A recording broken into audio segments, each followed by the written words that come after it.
চিনতে পারবো না। না না, দাদা আছে, এই যে রিপন দাদা আছে, জেপি দাদা আছে, মনিরুল ভাই আছে। এগুলো না, একটু শুনেন আমার কথা। এটা ছবিগুলো হচ্ছে উনি কি আছে আমাদের সাথে? হ্যাঁ আছেন। আপনাকে বলছিলাম ওই যে সাজেশনে পার্ট সি এর যে সাজেশনটা আছে ওইখানে হচ্ছে দেখেন যে লেখা আছে পিবি শেলি, পার্সিবিসি শেলি। তিনটা বা দুইটা বা চারটা, দুইটা তিনটা প্রশ্ন থাকতে পারে, ব্রড প্রশ্নগুলো, ব্রিফ গুলো না। দাদা আমি পুরানো আছে। পুরাতন বইটাতে তিনটা প্রশ্ন আছে মেবি, না? জি ভাইয়া। কি কি আছে? অ্যাডোনিজেজা প্যাস্টোরাল এলিজি, টু স্কাইলার্কের ইমেজারি আছে, ইমাজিরি, আর অ্যাডোনিসের হচ্ছে treatment of nature, treatment of nature, আর অ্যাডোনিসের পাস্ট্রাল এলিজি।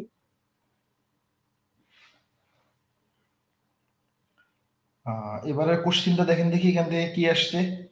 আমি এখনো এইদিকে থাকার কারণে বইটা নিতে পারিনি, এখানেই সমস্যা। তবে খুব তাড়াতাড়ি 4 তারিখের মধ্যে যাচ্ছে, এরপরে নতুন আমেজে অনেক কিছু পাবেন, প্রচুর পরিমাণে ফ্রি ক্লাস নেওয়া হবে ভিন্ন ভিন্ন বিষয়ের উপর।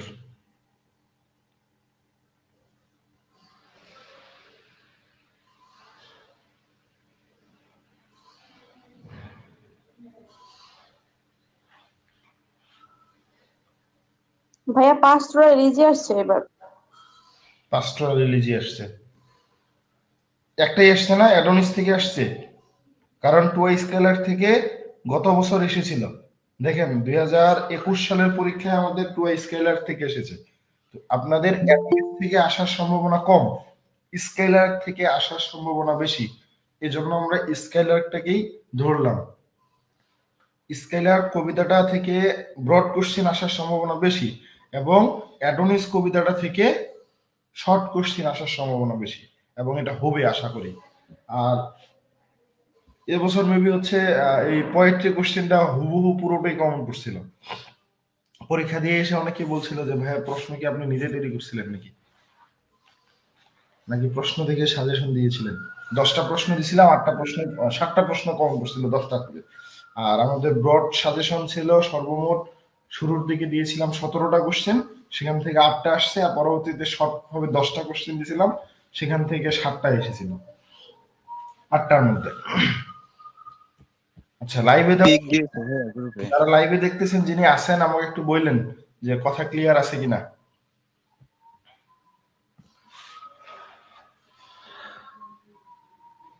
আর হচ্ছে যে আমাদের সাফিয়া আপু আর হচ্ছে মাজুল ভাই, একটু আপনাদের ফ্রেন্ড সার্কেল বা এখানে যারা আছে মেম্বাররা, এনাদের মধ্যে থেকে কয়েকজনকে মডারেটর নিয়ে নেন। ভাইয়া নতুনটার মধ্যে একটা শুধু প্রশ্ন বাড়াইছে, আইডিয়ালাইজ না কি যেন একটা। শেলিজ idealise?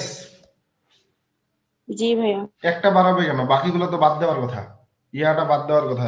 Adonis as a pastoral elegy এই মাসে পাস্ট্রাল এলিজি বাদ দেয় নাই তো। তাহলে কি এটা আসে না এবার?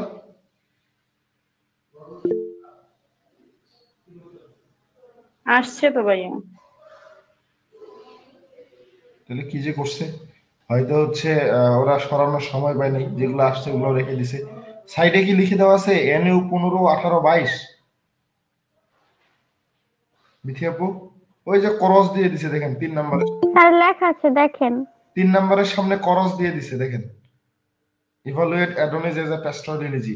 তো আপনাদের যেটা সবথেকে বেশি ইম্পর্টেন্ট সেটা হচ্ছে এই যে আমাদের শেলিজ আইডিয়ালাইজ, এটাই দেখেন আমাদের হচ্ছে 21 সালে এসেছিল। আপনারা 23 সালে পরীক্ষা দিবেন, 21 সালেই আমাদের হচ্ছে শেলিজ আইডিয়ালাইজ কবিতা প্রশ্নটা মেবি এসেছে দেখেন।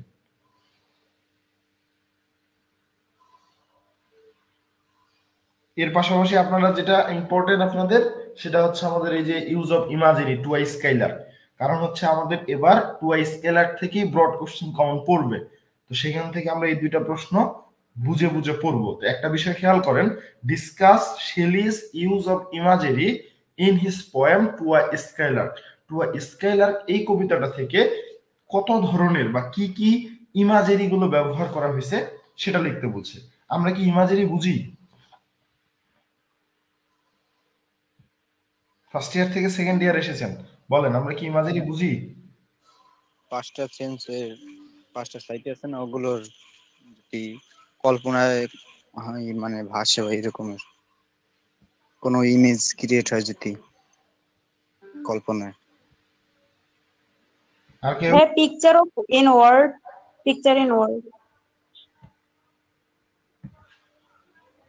শব্দের ছবি নাকি শব্দের ছবি, দুটোই ঠিক। তো মূলত হচ্ছে এই যে ইমাজিনি প্রশ্নটা, আরেকটা হচ্ছে শেলির আইডিয়ালাইজ।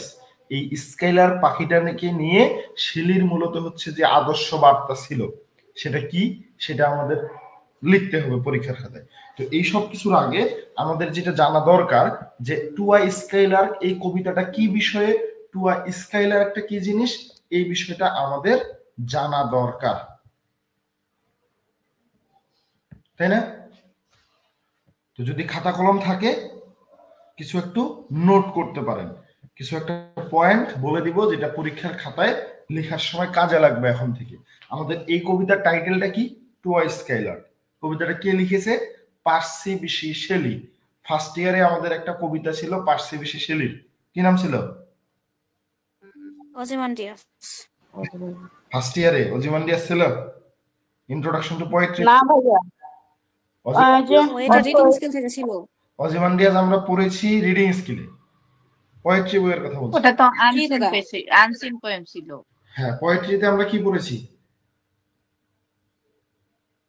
ভাই অর্থ কি জানি, এই যে এখনই ভুলে গেছি, কেমনে হবে? What to the west wind? What to the হ্যাঁ অর্থ দশটি, আর জন কিটস কি লিখেছিল? To autumn. To autumn. আর Thomas grey?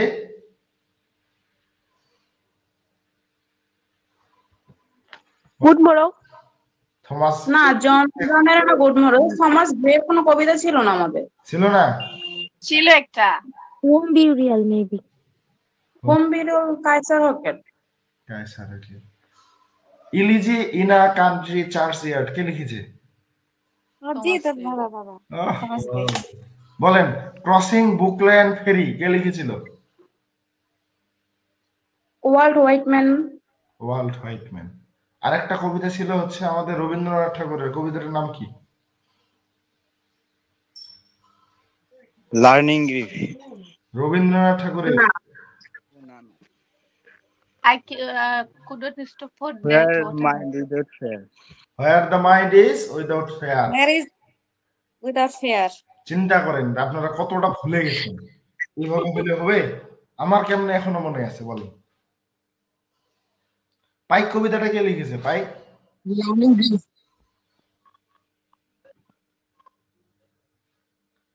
Ted Hughes. Ted huge পাইক লিখেছে। তো বিষয়টা হচ্ছে যে এই প্রশ্নগুলাই চাকুরির পরীক্ষাগুলোতে আসে। তো এমন কলঙ্কজনক পড়াশোনা আমরা করব না যেটা ভুলে যাব, বুঝতে পেরেছেন? ভাইয়া এগুলা এই চাকরি পরীক্ষাতেই আসে, খেয়াল করে দেখুন। আমি একটা এক্সাম দিয়েছিলাম, আমাদের জন মিল্টন যে অন্ধ ছিলেন এই প্রশ্নটা আসছিল। কারণ হচ্ছে যে বিসিএস এর প্রিভিয়াস ইয়ারের কোশ্চেনগুলো দেখেন, এই প্রশ্নগুলোই এই ইয়াগুলোই আসে যে কে কোনটা লিখছে, কার লেখা কোনটা, নিচের কোনটা জন রানের লেখা, নিচের কোনটা আলফ্রেড টেনিসনের লেখা। আমাদের একটা কবিতা ছিল ফার্স্ট ইয়ারে, a prayer for my daughter, কে লিখেছে? Butler. William Butler Yeats, W B. Yeats. এই ডাব্লিউ.বি. ইয়েটস এর অনেকগুলো কবিতা থার্ড ইয়ারে পাবেন। জন রানের লেখা অনেকগুলো কবিতা থার্ড ইয়ারে পাবেন, সরি ডাব্লিউ.বি. ইয়েটস এর গুলো ফোর্থ ইয়ারে পাবেন, আর জন রানের লেখা কবিতা অনেকগুলো থার্ড ইয়ারে পাবেন। আলফ্রেড টেনিসনের লেখা একটা কবিতা আমরা পড়েছিলাম ফার্স্ট ইয়ারে, মনে আছে? Alfred Tennyson, Ulysses. ইউলিসিস। এই ইউলিসিসের লেখা কবিতা থার্ড ইয়ারে, আর আলফ্রেড টেনিসনের লেখা কবিতা থার্ড ইয়ারে অনেকগুলো আছে। একটার নাম ইনুনি, লোটাসিটাস, তারপর হচ্ছে টিথোনাস, এই টাইপের প্রায় 4টা কবিতা আছে। সবগুলোই গল্প, স্টোরি। ইউলিসিসটা স্টোরি বেস না, ড্রামাটিক মনোলগ না? জি ভাইয়া। এরকম অনেকগুলো কবিতা আমরা পাবো। তো আমি কেন পিবি শেলের কথা বললাম, ওড টু দা ওয়েস্ট ওয়েন্ডের কথা কেন বললাম, বলতে পারেন যে ভাইয়া শুধু গল্পই করতেছে। বিষয় হচ্ছে আমাদের এই যে ode to the west wind কবিতাটা কোন কাব্যগ্রন্থে প্রকাশিত হয়েছিল, কে বলতে পারবেন? সবাই মুখস্থ করেছিলেন ব্রিফ কোশ্চেনের জন্য। সেই কাব্যগ্রন্থেই দাদা টুয়া একটু মনে করে স্কাইলার কবিতাটা প্রকাশিত হয়েছে।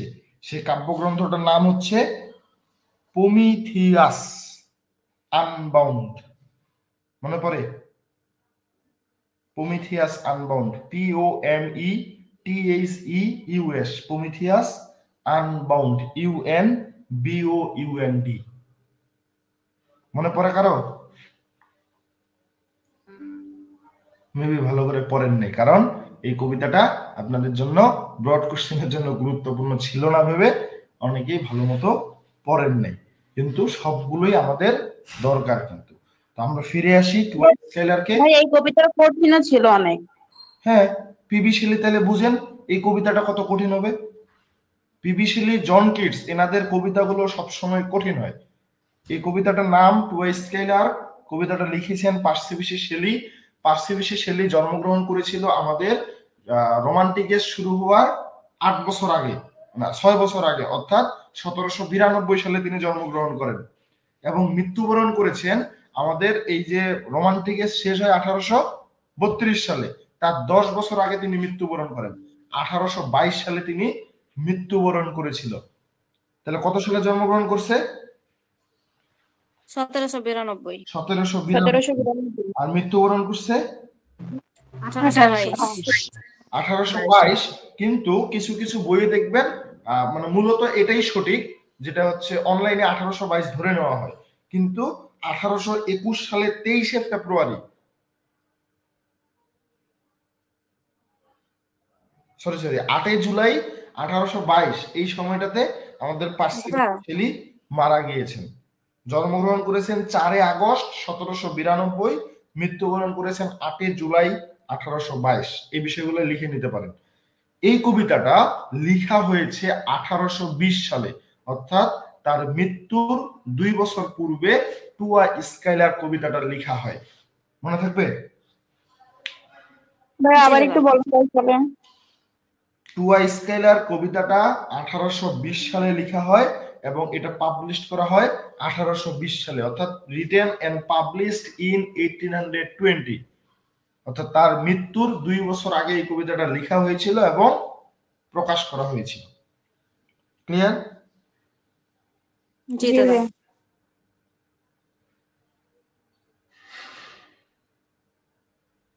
আর একটা বিষয় মাথায় রাখেন, বলে নেই, 1822 সালে আমাদের পার্সি বিশি শেলি মৃত্যুবরণ করে। তার 1 বছর পূর্বে 1821 সালে একজন কবি মৃত্যুবরণ করেছিল, তিনি হচ্ছে জন কিটস। মাত্র 26 বছর বয়সে তিনি, মনে হয় 26 কি 22 বছর বয়সে তিনি মারা গিয়েছিল যক্ষা রোগে, টিউবারক্লোসিস, জন কিটস, 1 বছর আগে।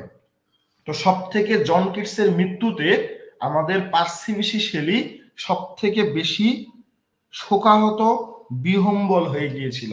এ কারণে আমাদের পার্সি বিশি শেলি জন কিটসকে স্মরণ করে একটা কবিতা লিখেছিল, সেটার নাম হচ্ছে অ্যাডোনিস। নেক্সট কবিতাটা যখন পড়বো, সেই অ্যাডোনিস ক্যারেক্টারটাই জন কিটসকে রেফার করে লেখা হয়েছিল। আর আমাদের টুয়া স্কাইলার, এখানে স্কাইলার হচ্ছে একটা পাখির নাম। কিসের নাম? তবে আমাদের এই কবিতাটাতে মূলত স্কাইলারকে কোনো পাখি বলা হয়নি, স্কাইলারকে বলা হয়েছে একটা আত্মা, ব্লেড স্পিরিট। কি বলা হয়েছে? একটা আত্মা। আমরা যদি প্রথম লাইনটা দেখি তাহলে দেখবো হেল টু দি ব্লেড স্পিরিট, একটা প্রফুল্ল সত্তা বা একটা আত্মাকে প্রকাশ করা হয়েছে। এই ব্লেড স্পিরিট দ্বারা এখানে স্কাইলারকে বোঝানো হয়েছে। দেন আমাদের এই কবিতাটার টোনটা আমরা পাবো হ্যাপি এন্ড প্রেইজিং। হ্যাপি মানে কি? খুশি। প্রেইজিং মানে প্রেইজ থেকে প্রেইজিং, আনন্দ। এই কবিতাটা একটা ওড, ফার্স্ট ইয়ারেও ode to the west wind পড়েছিলাম, এই কবিতাটাও একটা ওড। তাহলে এবারও সেকেন্ড ইয়ারের ব্রিফ কোশ্চেনে প্রশ্ন আসতে পারে, হোয়াট ইজ অ্যান ওড? আসলে লিখতে পারবো? ফার্স্ট ইয়ারে থাকাকালীন আপনাদের বলেছিলাম what is metaphysical poetry, what is ode, what is simile, what is metaphor, what is anaphora. এই বিষয়গুলো এলিটারেশন শুধু ফার্স্ট ইয়ারে শেষ না, ফোর্থ ইয়ার পর্যন্ত কাজে লাগবে। ব্রিফ কোশ্চেন আসে, what is elegy, what is ode, second ইয়ারেও এসে থাকে। প্রয়োজনে দেখে নিতে পারেন সেট সাজেশন থেকে, যে আমাদের এই যে বিথি আপু যে 3টা ছবি দিয়েছে, সেই 3টা ছবি দেখলেও বুঝতে পারবেন। আমার বিশ্বাস এই ব্রিফ কোশ্চেন গুলোর মধ্যেও এই প্রশ্নগুলো আছে।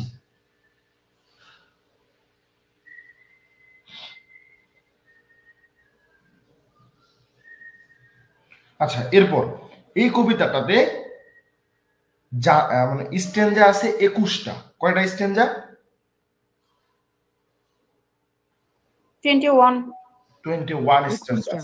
প্রত্যেকটা স্ট্যান্জায় 5টা করে লাইন, অর্থাৎ ইজ উইথ 5 লাইনস। তাহলে টোটাল লাইনস হচ্ছে 105টা। এই কবিতাটার প্রত্যেকটা স্ট্যান্জার রাইম স্কিম সেম। প্রত্যেকটা স্ট্যান্জার রাইম স্কিম হবে A B A B B. যদি খেয়াল করেন দেখেন, রাইম স্কিম আমরা সবাই বের করতে পারি? জি দাদা। তাহলে সবাই একটু দেখি স্ট্যান্জাটা। প্রথম স্ট্যান্জাটার শেষ ওয়ার্ডটা কি? প্রথম লাইনের স্প্রিট, তারপর আছে উইয়ার্ড, তারপর আছে ইট, তারপর আছে হার্ট, তারপর আছে আর্ট। তাহলে যদি আমরা খেয়াল করি, স্প্রিট এ, উইয়ার্ড হচ্ছে বি, আবার দেখেন ইট, ইট এ, স্প্রিট, তাহলে এটাও এ, উইয়ার্ড হার্ট বি, দেখেন আর্ট এটাও বি। তাহলে কি আসলো? A B A B B. প্রত্যেকটা স্ট্যান্জা দেখেন, পরের স্ট্যান্জাটা আবার শুরু হবে। এই স্ট্যান্জাটা আবার শুরু হচ্ছে hire, স্প্রিংগেস্ট, fire, উইংগেস্ট, সিঙ্গেস্ট, A B B আসে। কথা বলেন। জি ভাইয়া। তাহলে প্রত্যেকটা স্ট্যান্জার রাইম স্কিম আমাদের কি আসবে? A B B.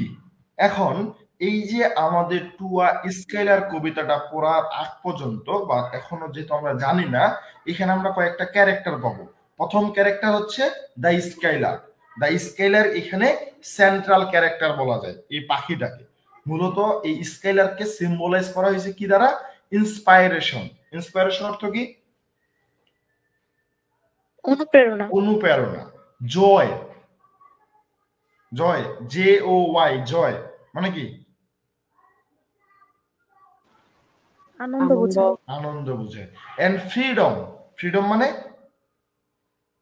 স্বাধীনতা। এই 3টা বিষয় মাথায় রাখবেন। স্কেলারকে এই 3টা বিষয় বোঝানো হয়েছে। স্কেলার দ্বারা এখানে মূলত আত্মা, ব্লেড স্পিরিটকে বোঝানো হচ্ছে। তো ব্লেড স্পিরিট কি হয়? একটা আত্মাকে দেখে অন্যান্য মানুষগুলো বা অন্যান্য আত্মাগুলো ইন্সপাইরেশন হয়, আনন্দ পায় এবং স্বাধীনতা থাকে আত্মার মধ্যে, তাই না? বুঝেছেন? দেন সেকেন্ড ক্যারেক্টার আমরা পাবো এখানে নেচার। আমাদের এই কবিতায় প্রকৃতি একটা গুরুত্বপূর্ণ রোল পালন করবে। এই নেচারের একটা পার্ট হচ্ছে দ্য স্কাইলার। ক্লিয়ার? জি ভাইয়া। থার্ড ক্যারেক্টার হচ্ছে speaker, P B Shelley. Speaker এখানে নিজেই। তাহলে এই কবিতার স্পিকার কে? নিজেই, শেলি হিমসেলফ। তা বলা যায় শেলি ছেলে নাকি মেয়ে? বলেন। মেয়ে। প্রথমে তো ছেলে বাবা, বাস্তব নামে তো মেয়ে। বলেন শেলি ছেলে না মেয়ে? ভাইয়া পাঁচটি বেশি ছেলে, মেয়ে।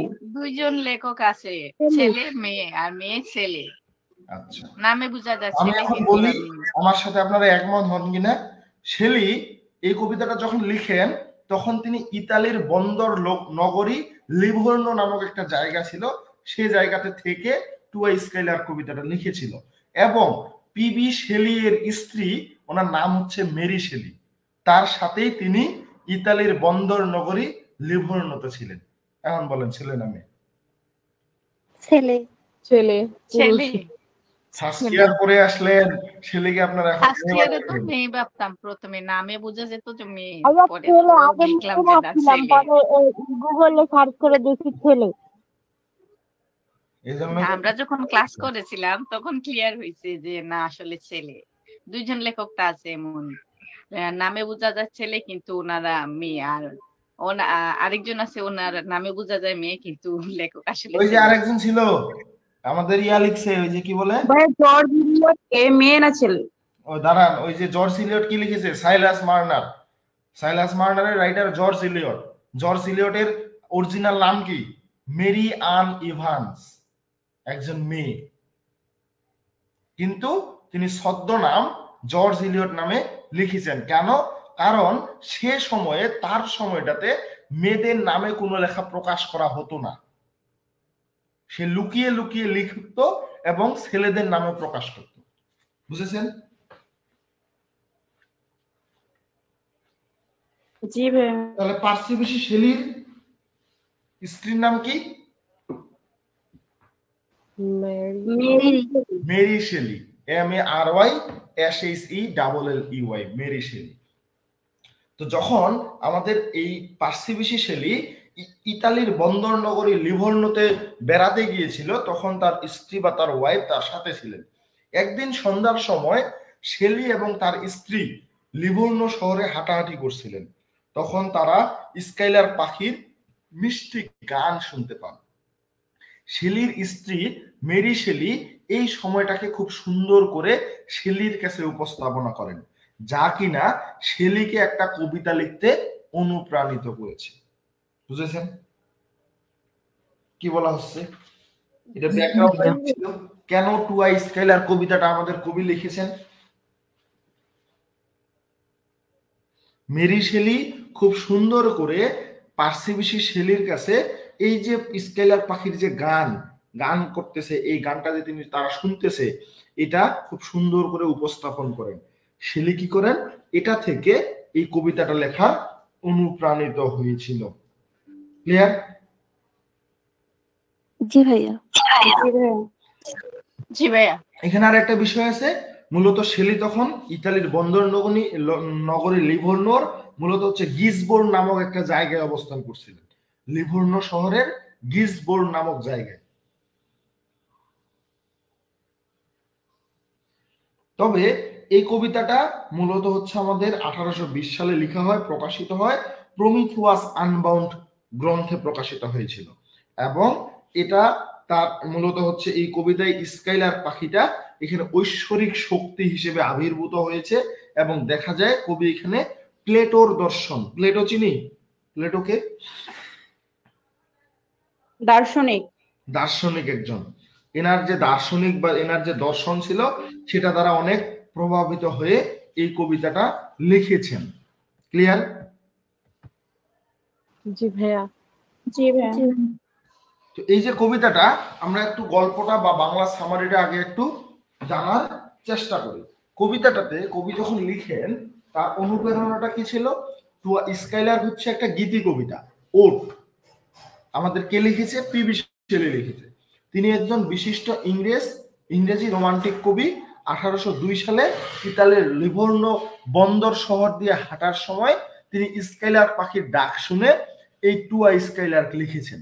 কবিতাটি স্কাইলার্কের সৌন্দর্য এবং অতীন্দ্রিয় প্রকৃতি উপস্থাপন করে। এটি একটি উচ্চতর অস্তিত্বের জন্য কবির আকাঙ্ক্ষা ও আকাঙ্ক্ষার একটা রূপক হিসেবে এই কবিতায় দেখানো হয়েছে। এই যে স্কাইলার্ক খুব সুন্দর করে গান করলো, তো স্কাইলার্কের মিষ্টি গলার গানটা মূলত আমরা কিন্তু কবি এখানে শুনতে পেয়েছিলেন। তো শেলি যখন কবিতাটা শুরু করেন লেখা, তখন স্কাইলার্ককে এক ধরনের অ্যাড্রেস করছে বা সম্বোধন করছে। এর একটা ইথারিয়াল উপস্থিতি এবং আকাশের উঁচুতে ওঠার ক্ষমতার প্রশংসা করে। আমরা জানি এই স্কাইলার পাখিটা প্রচুর উপরে, মানে অনেক উপর দিয়ে চলাফেরা করতে পারে। তিনি এই স্কাইলারকে একটা ব্লেড স্পিডের সাথে তুলনা করেন এবং এই পাখিটার অবিচ্ছিন্ন এবং আনন্দদায়ক সুরে গাওয়ার ক্ষমতা দেখে বিস্মিত হন। যা মায়াবী সঙ্গীতে বাতাসকে ভরিয়ে দেয়। এই পাখিটার যে সুর এতই মধুর বা এতই সুন্দর, যেটা বাতাসের সাথে মিশে খুব সুন্দর একটা মায়াবী সঙ্গীত তৈরি করে। ক্লিয়ার? জি ভাইয়া। জি ভাইয়া। এবং এই স্কেলার কবিতাটাতে কবি মানুষের জীবনের সাথে একটা সীমাবদ্ধতার তুলনা করেছেন। শেলি যখন স্কাইলার্কের গানের প্রতি তার মুগ্ধতা প্রকাশ করতেছেন, এটিকে অনুপ্রেরণার একটা ঝর্ণা হিসেবে বর্ণনা করা হয়েছিল, যা মানব শিল্পের সীমাবদ্ধতাকে অতিক্রম করে। তিনি বিশ্বাস করেন যে স্কাইলার্কের সঙ্গীত নিছক সুন্দর শব্দের সংমিশ্রণ নয়, তবে এর যে আনন্দটা, এটা উপচে পড়া একটা চেতনার প্রতিফলন।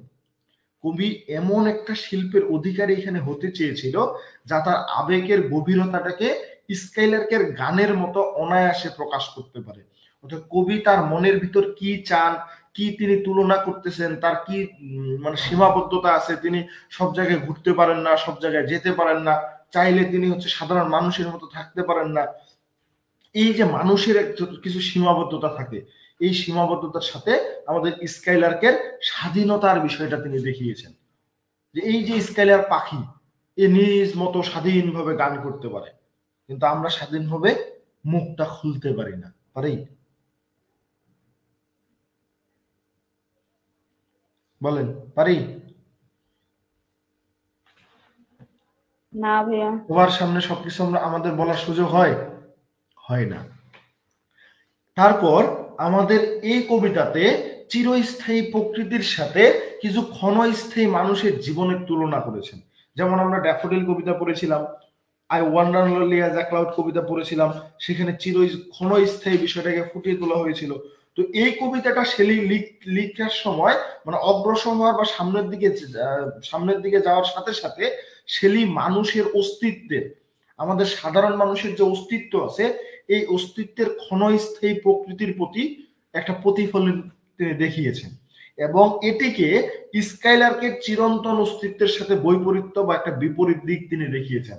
এই স্কাইলার পাখি আজ থেকে 200 বছর আগেও পৃথিবীতে ছিল, এখনো আছে, কিন্তু যে মানুষটা 200 বছর আগেই পৃথিবীতে ছিল, সে মানুষটা কি আজকে পৃথিবীতে আছে?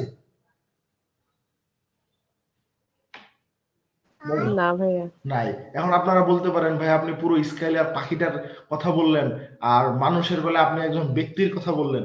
তো বিষয় মানে কথা হচ্ছে, স্কাইলার পাখির কোনো পরিবর্তন নাই।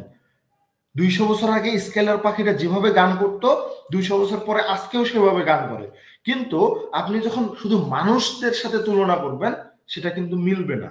মানুষ পরিবর্তনশীল, মানুষ পরিবর্তন হয়। ছোট থেকে কথা বলছে একরকম,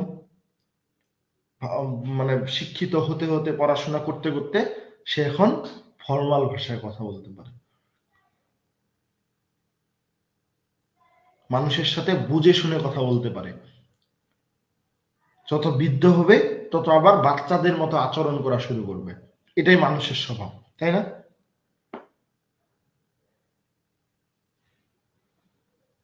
তো আমাদের কবি পিবি শেলি স্কাইলারকে বিশুদ্ধ এবং নিরবিচ্ছিন্ন প্রকৃতির একটা প্রতীক হিসেবে কল্পনা করেছেন, যা আমাদের এই পুরো বিশ্বের দুঃখ যন্ত্রণা দ্বারা অস্পর্শ। স্কাইলার্কের যে এই যে উড্ডয়ন, অনেক উপরে উঠতে পারে, এই পার্থিব জগতের উদ্বেগ এবং মুক্তির একটা প্রতীক হয়ে ওঠে। শেলি তার এই নশ্বর আত্মার সীমাবদ্ধতা অতিক্রম করে তার ঐশ্বরিক যাত্রায় স্কাইলার্কের সাথে যোগ দিতে চায়। অর্থাৎ এই শেলি চিন্তা করছে যে এই পাখিটা এত সুমধুর গান করে, সে এত উপরে উঠতে পারে, তার হয়তো সেই বেহেশত বা স্বর্গের সাথে যোগাযোগ আছে। তো আমি যদি এই শেলি ঐশ্বরিক যাত্রায়, সে যখন এই হেভেনে যায়, এই ঐশ্বরিক যাত্রায় যদি আমি তার সাথে যেতে পারি, তাহলে হয়তো আমি আমার এই আত্মাটাকে নশ্বর করতে পারবো। আমার এই যে নশ্বর আত্মাটা আছে, আমার সীমাবদ্ধতাটা কি, আমি কখনো মৃত্যু ছাড়া এক জগৎ থেকে আরেক জগতে যেতে পারবো না। পারবো? পারবো না। তো এই জন্য কবি চিন্তা করতেছে, যদি আমি শেলির মতো হতাম, স্কাইলার্কের মতো হতাম, তাহলে আমি স্কাইলার্কের সাথে এই তার একটা ঐশ্বরিক যাত্রায় যোগ দিতে পারতাম।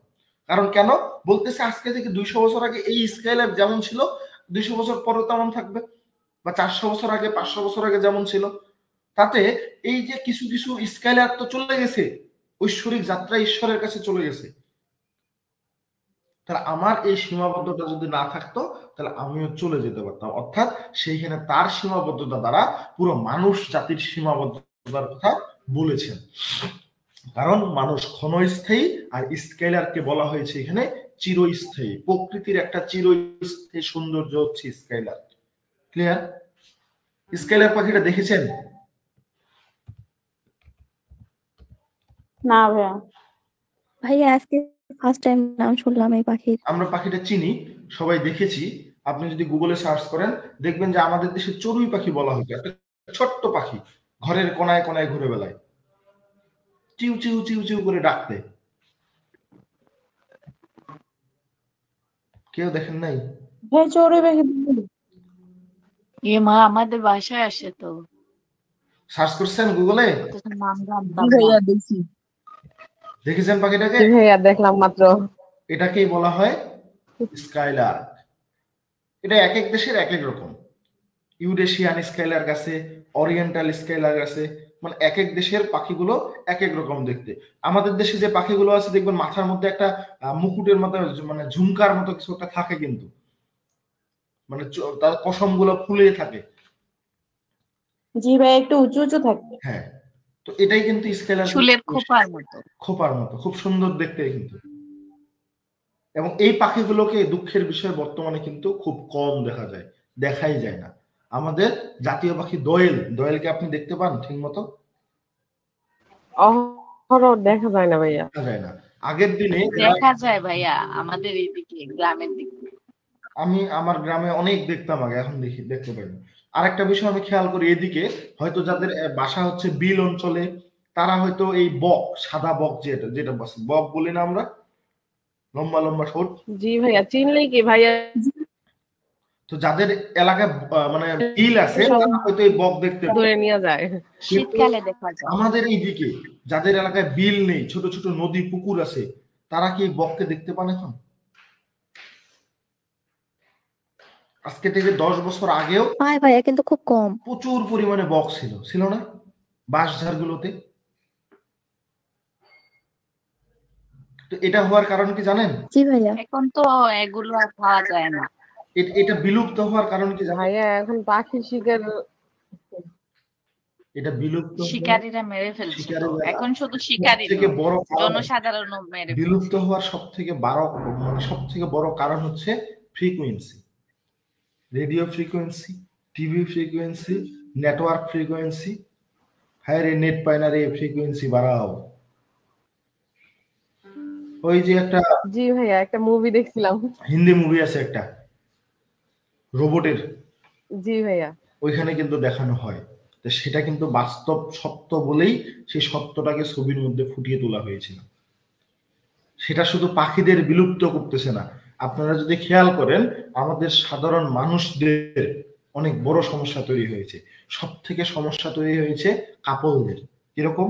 এই যে যারা অনেক ইচ্ছা বাবা মা হওয়ার, অনেকের, সবারই প্রায় ইচ্ছাটা থাকে বিয়ের পরে তারা বাবা মা হবে, কিন্তু বর্তমানে খেয়াল করে দেখবেন অনেক সংসারে একটা বাচ্চার জন্য হাহাকার করে।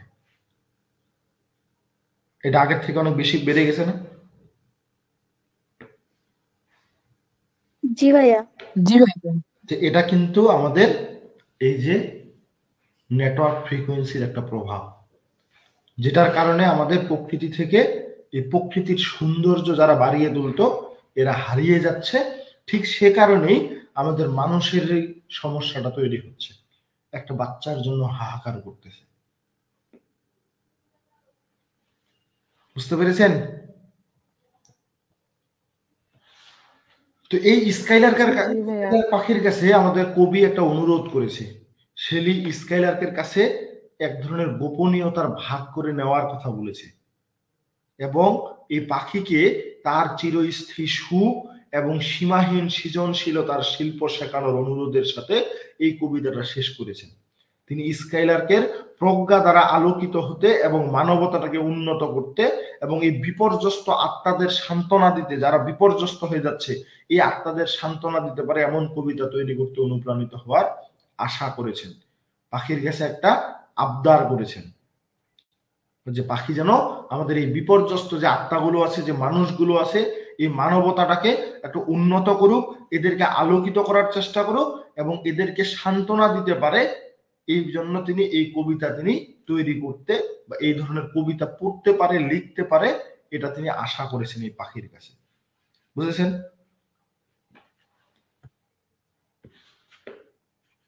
জি ভাইয়া। টুয়া স্কাইলার্ক একটা মহৎ ওট, যা সৌন্দর্য, সৃজনশীলতা, মানুষের আকাঙ্ক্ষার বিষয়গুলোকে অন্বেষণ করে, খুঁজে বের করে।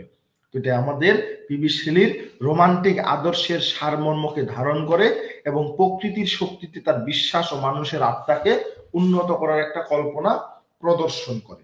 তো মূল কথা এখানে যেটা বলা হচ্ছে যে কবি এখানে স্কাইলার পাখি, যা আকাশ থেকে এক ধরনের সুরের ধারা আমাদের সামনে প্রবাহিত করতেছে এবং ক্রমাগত সে উপরে উঠতে থাকে।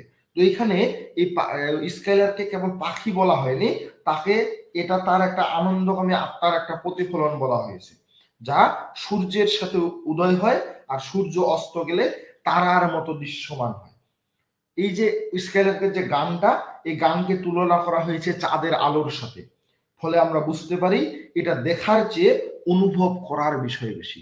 আমরা চোখ দিয়ে যা দেখবো তার থেকে আমরা বেশি অনুভব করতে পারবো। এই স্কাইলার্কের গানটাকে আলোক ধারার মতো কল্পনা করলে আমরা বুঝতে পারি যে মেঘমুক্ত আকাশে চাঁদের আলোক উজ্জ্বল বর্ণালীর উদ্গীরণটা কেমন। যদি আকাশে মেঘ থাকে, এই মেঘ চাঁদকে কিন্তু ঢেকে দেয়, তাই না? কিন্তু পরিষ্কার আকাশে আমরা কিন্তু চাঁদের উজ্জ্বলতর আলোটা কিন্তু দেখতে পাই।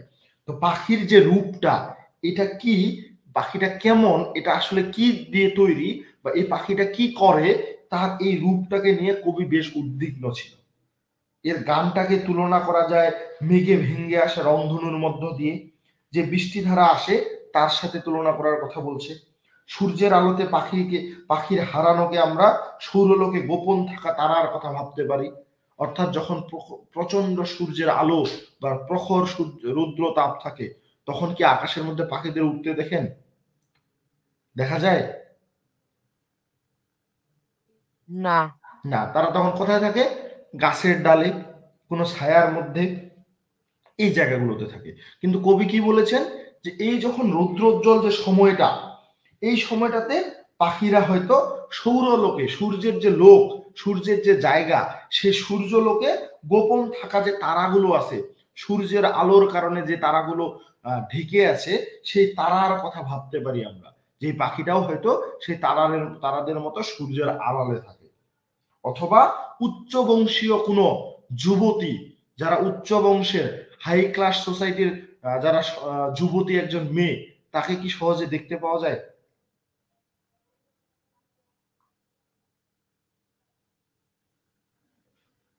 বলেন না ভাই। তো এর সাথে তুলনা করেছে এবং বাতাসে দোলায়িত গোলাপ, যার সৌরভ ছড়িয়ে পড়তেছে সব দিকে, এই পাখির গানের সুরটাও ঠিক সেরকম চারদিকে ছড়িয়ে পড়তেছে। কবি বলেন স্কাইলার্কের বিষয়ে আমরা এমন কিছু ভাবতে পারি না যা আমাদের নিত্য নৈমিত্তিক বিষয়ের বা দৈনন্দিন যে বিষয়গুলো আমাদের সামনে আসে এসবের সাথে মিলে যায়। তা করলে আমরা কেবল ধোঁয়াশাই কুড়াতে হবে, আমাদের চোখের সামনে শুধু ধোঁয়াই দেখতে পাবো, কোনো তল কিনারা খুঁজে পাবো না। কারণ এই পাখির গানের কাছে বিয়ের যে গান সব থেকে বেশি পরিমাণে মানে প্রচারিত হয়, বিয়ের গান সে সময়টাতে থেকে প্রচলিত। বর্তমানে কিন্তু এই বিয়ের গান দেখা যায় না। আগে আমাদের মানে আজ থেকে 10-15-20 বছর আগেও কি হতো, নানি দাদি এরা বৃদ্ধ মানুষরা কি করতো, সবাই একসাথে গোল হয়ে বরকনের সামনে এক ধরনের গান করতো। মনে কেউ জানেন এটা? ভাইয়া ওটাকে গীত বলে। হ্যাঁ, গীত বলে। গীত। এটা থেকেও এটা কিন্তু অনেক সুন্দর, বর্তমানে কিন্তু হারিয়ে যাচ্ছে, তাই না? জি দাদা। জি ভাইয়া, ছন্দের মতো। বিয়ে বাড়িতে গায়ে এখন। বিয়ে হইলেই তো বোঝা যায় না দাদা কিসের গীত। এটা এখন বোঝাই যায় না, এটা হারিয়ে যাচ্ছে। আগের দিনে কি হতো, কি সুন্দর একটা আনন্দ ঘন পরিবেশ তৈরি হতো, সবাই আসতো, গান করতো, নাচতো। আর এখন হয়ে গেছে ডিজে। ভাইয়া ওইগুলোর জন্য এখন অনলাইন আছে। অনলাইন আছে। তো বিষয়টা হয়ে গেছে যে কবি বলেছে এই পাখির গানের কাছে এই যে বিয়ের গানটা, এই বিয়ের গানটাও কম হয়ে যাবে, পাখির গানটা এত উপরের স্থান তার, অর্থাৎ বিয়ে পাখির গানটার কাছে বিয়ের গানটা ম্লান হয়ে যাবে। ক্লিয়ার? জি জি ভাইয়া। দাদা। এবং কবি এই পাখিটার গানের যে প্রেরণা, যে অনুপ্রেরণা সম্পর্কে ভাবতে গিয়ে বিস্ময়ভূত হয়ে যায়, অবাক হয়ে যায়, এবং এর গান শুনে মনে হয় সে কোনো অভাবের কথা জানে না, তার মনে কোনো দুঃখ নাই, কোনো কষ্ট নাই, কোনো দুঃখের বীজ সে বুনে দেয় না, তার মনটা কখনো মলিন হয়ে থাকে না, সবসময় আনন্দে পরিপূর্ণ থাকে। এটা মৃত্যুর চেয়েও সুচারু একটা মন্ত্র জানে। পাখিটাকে বলা হচ্ছে যে সে এমন, তার মৃত্যুর একটা যে কষ্ট সেটা সে জানে না, সে সব সময় আনন্দে থাকে। মানুষের সমস্ত আনন্দের সাথেই বেদনা জড়িত থাকে, কিন্তু এই পাখির আনন্দের সাথে কোনো বেদনা নেই, সে এত সুন্দর গান করে। মানুষ যতই ঘৃণা, বিদ্বেষ, গর্ব, দুঃখবোধ থেকে মুক্ত হোক না কেন, কবি ইচ্ছা পোষণ করেন অন্তত পাখিটির অর্ধেকটা আনন্দ যদি এই মানুষ জাতি পেত বা লাভ করা যেত, তাহলে তিনি এমন কবিতা রচনা করতেন যাতে পৃথিবীর সমস্ত মানুষ তার এই রচনা বা তার লেখার দিকে সবাই মনোযোগী হয়ে উঠত। বুঝেছেন? জি ভাইয়া। জি ভাইয়া। তো এখন বড় কথা হচ্ছে এই এত বড় কবিতা একদিনে পড়া সম্ভব নয়। আজকে আমরা এই যে সামারি এইসব কিছু যে আলোচনা করতেছি, আমরা নেক্সট ক্লাসে আগামীকাল বা একদিন পরে, দেখি আগামীকাল হয়তো থার্ড ইয়ারে আমার ক্লাস নিতে হইতে পারে, তো একদিন পরে আপনাদের আমি এই কবিতাটা লাইন বাই লাইন পড়ায় দেওয়ার চেষ্টা করব। একটু ধৈর্য সহকারে আসতে হবে, বোঝার চেষ্টা করতে হবে। এই যে নোটটা এখন আপনারা স্ক্রিনে দেখতে পাচ্ছেন, দেখা যাচ্ছে? জি ভাইয়া দেখা যাচ্ছে। এখানে শুরুতে দেওয়া আছে অ্যাবাউট পার্সি বিশি শেলি, যে কথাগুলো আমি শুরুর দিকে বলেছিলাম ওনার বিস্তারিত এখানে দেওয়া আছে। তারপর স্ট্রাকচার এন্ড ফর্ম, এই কবিতাটা মূলত রাইম স্কিমটা কি, এটাতে কতগুলো লাইন আছে, এটার সিলেবল গুলো কেমন। এই যেমন এই জায়গাটাতে যদি খেয়াল করেন, this strictly form pattern is also consistent in the meter, the first 4 lines of is stanza are written in trochaic meter, trimeter, meaning that I stress syllable comes before an unstress trochaic. ওই যে বলেছিলাম আমাদের আইএমবিক এর ক্ষেত্রে কি হয়, unstress stress, আর ট্রকিয়াকের ক্ষেত্রে কি হবে, স্ট্রেস আনস্ট্রেস। বলতে পারেন ভাইয়া এগুলো কি আমাদের পরীক্ষায় আসবে? আমার কথা হচ্ছে এগুলো পরীক্ষায় আসবে না, কিন্তু এই কবিতাগুলো থেকে আপনারা যদি ভবিষ্যতে ভালো কিছু করতে চান, এই জন্যই এই দিকটা চিন্তা করে বিবেচনা করে আপনাদের জানানোর জন্য এই বিষয়গুলো এখানে ইনক্লুড করা হয়েছে। আপনাদের যেটা দরকার সেটা হচ্ছে পিবি শেলি সম্পর্কে কিছুটা পড়বেন, এগুলো পড়ে নেবেন, মাথায় রাখার চেষ্টা করবেন, পারলে মানে বোঝার চেষ্টা করবেন। এরপর ইন্ট্রোডাকশন, এই কবিতাটা সম্পর্কে ভূমিকা ক্লিয়ার, কত সালে লেখা হইলো, কথায় লেখা হয়েছে। এই যে Shelley wrote to a skylark in 1820 after hearing the bird's distinctive calls while walking through the port city of Livorno, Italy. অর্থাৎ ইটালির লিভোর্নো শহরে যখন তারা 1820 সালে ঘুরতে গিয়েছিল, তখন এই পাখির ডাকটা ডিস্টিংক্টিভ একটা সুমধুর ডাক শুনতে পেয়েছিল। ক্লিয়ার? এই ইন্ট্রোডাকশনে এই কথাগুলো বা ব্যাকগ্রাউন্ডটা দেওয়া আছে। এরপর কবিতাটার সামারি, চেষ্টা করবেন এই সামারিটা লাইন বাই লাইন পড়ে এগুলো আপনারা লিখবেন। এরপর যে বিষয়টা আছে অ্যানালাইসিস, পুরো কবিতাটার অ্যানালাইসিস দেওয়া আছে, থিম দেওয়া আছে, চাইলে মন চাইলে অ্যানালাইসিসটা পড়বেন, নাহলে দরকার নাই, কিন্তু ডিটেলস অ্যানালাইসিসটা সময় নিয়ে যদি কেউ পড়তে চান পড়তে পারেন। এখন আগামীকাল বা এর নেক্সট ক্লাসে যদি আপনারা বলেন যে ভাই আপনি ডিটেলস অ্যানালাইসিসটা আমাদের বুঝাই দেন, অথবা কবিতাটা লাইন বাই লাইন বুঝাই দেন। কবিতাটা লাইন বাই লাইন বুঝাই দিলে কি করব, আমি এই যে ডিটেল অ্যানালাইসিসটা আছে, এই অ্যানালাইসিসটা আমি বাংলায় একটা লাইন বলবো বা একটা স্ট্যাঞ্জা বলবো, সেই স্ট্যাঞ্জাটা আমি বাংলা অনুবাদ বলে এই অ্যানালাইসিসটা আপনাদের বুঝাই দেব। আর যদি শুধু বলেন যে অ্যানালাইসিসটা লাইন বাই লাইন পড়াই দেন, কবিতাটা আমরা পড়ে নেব, যেটা আপনাদের সুবিধা হয়। না ভাই কবিতাটাই পড়াই দেন। ঠিক আছে, আমি নেক্সট ক্লাসে পুরো কবিতাটা লাইন বাই লাইন পড়াই দেব, এবং স্ট্যাঞ্জা বাই স্ট্যাঞ্জাটা আমি বাংলায় বলে দেব, পরে আপনারা চাইলে ইংলিশে পড়ে নিতে পারবেন। 21টা স্ট্যাঞ্জা আছে, এখানে 21টা স্ট্যাঞ্জারই ডিটেইল অ্যানালাইসিস দেওয়া আছে। 9 স্ট্যাঞ্জা, 10 স্ট্যাঞ্জা, 11, 12, 14, এভাবে 21টা স্ট্যাঞ্জারই দেওয়া আছে, নিচে কিন্তু বাংলাগুলো আছে। আর এর আগে যে নোটটা দেখলেন সেখানে শুধু কবিতাটাই আছে। আমি আপনাদের দুইটা নোটই দিয়ে দিব, দুইটা ক্লাসের জন্য আপনারা দুইটাই মিলাই পড়তে পারবেন যদি আপনাদের বই না থাকে। বুঝেছেন? জি ভাইয়া। তবে কবিতাটা নোটটা আছে সেইখানে যে সামারিটা আছে সেটা একটু বড় করে লেখা আছে, সেই সামারিটা পড়তে পারেন। এখানকার সামারিটার থেকে ওই সামারিটা একটু বড় করে ভালো করে লেখা আছে, তবে এটা একটু স্ট্যান্ডার্ড বেশি। যেটা যার ভালো লাগে দুইটাই পড়তে পারেন। এখানে একটা আছে আর কবিতার নোটটাতে একটা আছে। বুঝেছেন? জি ভাইয়া। এখন ঘটনা হচ্ছে এই আজকে আপনারা কি কি পড়বেন তাহলে? হোমওয়ার্ক কি আপনাদের? সামারি, ইন্ট্রোডাকশন, সামারি, দুইটা জিনিস, সাথে অ্যানালাইসিসটা করেন। কি পারবেন না বেশি হবে? না ভাই পারবো ভাইয়া, চেষ্টা করবো। একটু সবাইকে বলেন যাতে করে ক্লাসগুলো সবাই করে, কারণ আমরা চেষ্টা করব এই কবিতাগুলো আমরা এই মাসেই এই যে পিবি শেলি শেষ করব। আমাদের 3টা কবিতার ক্লাস, এই 2টা ক্লাসে আমরা টু স্কেলার ভালো মতো পড়বো, কারণ এখান থেকে আমাদের ব্রড কোশ্চেন আসবে। আইডিয়ালাইজ বিষয়টা কি, কি আইডিয়া আছে, আমরা এখন আইডিয়া পাইছি? পাইনি? বলেন পাইছি?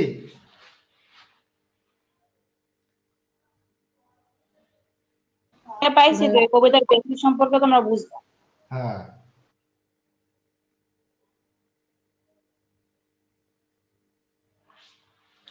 আর বিষয় হচ্ছে যে আগামীকাল আপনাদের সাফিয়া আপু হচ্ছে টু স্কেলার, আমি ক্লাস নিব না আগামীকাল।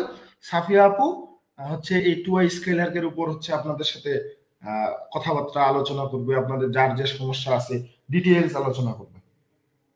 হবে? আমি তো অনেক কিছু যেমন বলিনি, যেমন পিবি শেলি সম্পর্কে এখানে যেগুলো দেওয়া আছে এগুলো বলিনি, কারণ কি আমরা অনেকে জানি যে পিবি শেলিকে কোন কবি বলা হয়, কোন পয়েট বলা হয় পিবি শেলিকে।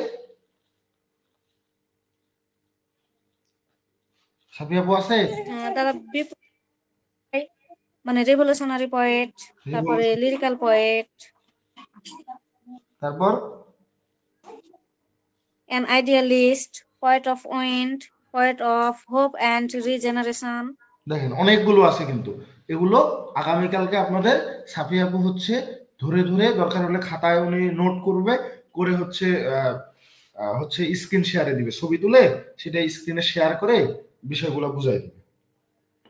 ওনার তথ্যগুলো সম্পর্কে টু স্কেলারকে আরো কিছু তথ্য পাবেন। বুঝতে পারছেন?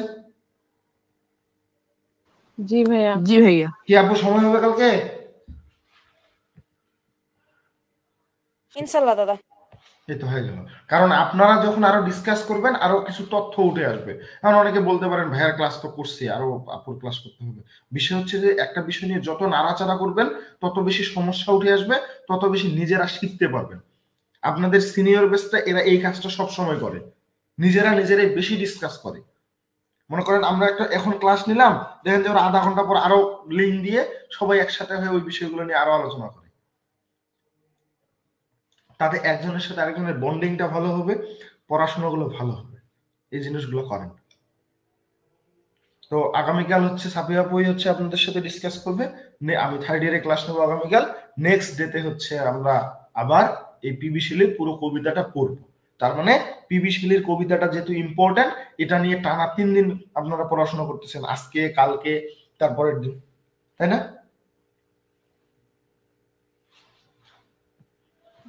তাহলে আমি 2টা নোটই দিয়ে দিচ্ছি, আমরা আজকে শেষ করি তাহলে।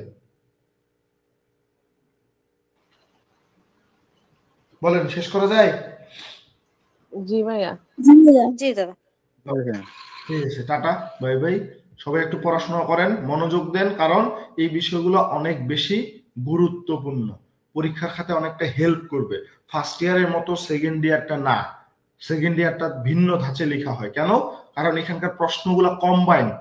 আগে আপনারা একটা কবিতা থেকে একটা ব্রড পাইছিলেন, আর এখানে 4-5টা কবিতা থেকে কি হবে, একটা ব্রড কমন পাবেন। যেমন এই যে উইলিয়াম ব্লেকের যে কবিতাগুলো পড়ছি, কতগুলো কবিতা? 11টা না? জি ভাই। 11টা থেকে আপনারা 2টা প্রশ্ন পাবেন, 2টা প্রশ্নতে 11টা কবিতারই রেফারেন্স দিতে হইতে পারে।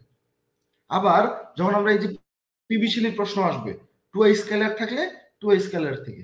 আবার এমন প্রশ্ন আসে টু স্কেলের অ্যাডোনিস অর্থাৎ পিবি শেলির কবিতাগুলো নিয়ে লিখতে বলে, তখন কি আমাদের দুইটা কবিতাকে লিখতে হচ্ছে না? এই জন্য এটা ধাঁচটা একটু আলাদা, এটাকে একটু অন্যভাবে পড়তে হয়, লিখতে হয়। আপনাদের কয়টা ক্লাস হইল এই মাসে?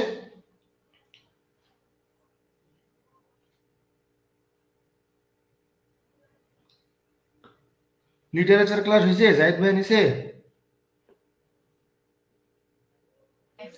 জি ভাইয়া একটা হইছে।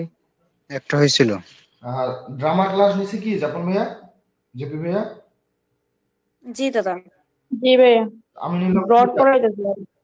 তো মোটামুটি 5টা ক্লাস হয়ে গেছে নাকি, বা চারটা 5টা না আরো বেশি? আজকে 6 নাম্বার ক্লাস ভাইয়া। 6 নম্বর ক্লাস।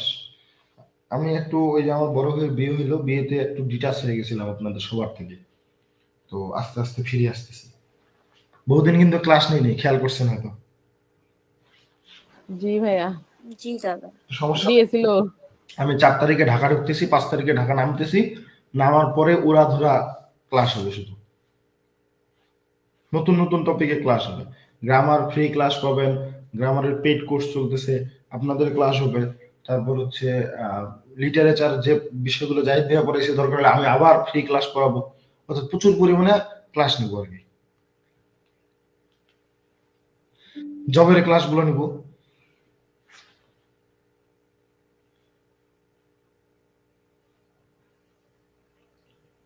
তাহলে ঠিক আছে, আজকে শেষ করি। জি দাদা। জি ভাইয়া। জি ভাইয়া। ওকে, টাটা, বাই বাই।